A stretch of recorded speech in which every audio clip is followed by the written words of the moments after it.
Hey everybody, just doing my 30 for 30, and I'm in my favorite place to pray. That's my prayer chair. You may have heard me talk about my prayer chair. This would be it right here.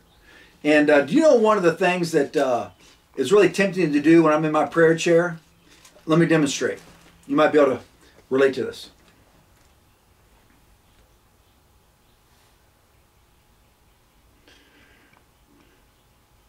Does it look familiar? I bet it does. We all have a temptation to fall asleep when we're trying to pray.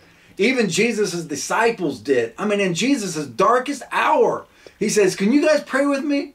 And what did they do? They fell asleep.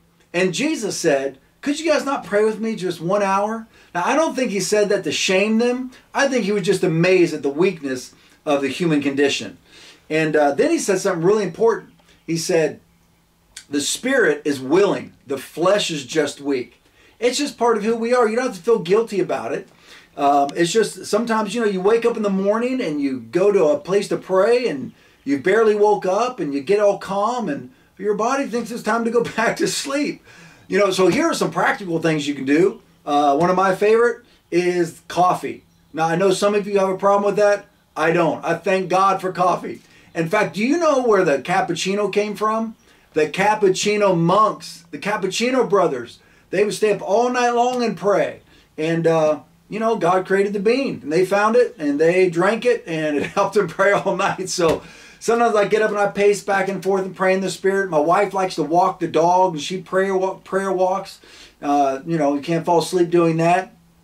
But here's the most important thing. It's a word called discipline.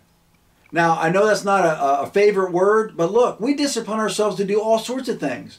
Discipline yourself to go to the gym. Discipline yourself to lose weight. Discipline yourself to go to school, get a degree. Discipline yourself every day to get up to go to work. Most people don't have a job that they love. Some people do, and that's great. But most people, what causes you to discipline yourself to get up and go to work every day? A paycheck. Well, let me tell you, there is a payoff for disciplining yourself in prayer. Intimacy with God, faith, encouragement and hope that lifts you out of depression, vision. I mean, prayer, not to mention results in prayer. And when you start seeing prayers come to pass, it gets exciting. So I want to encourage you to discipline yourself in prayer. And what will happen is this. This is what I found.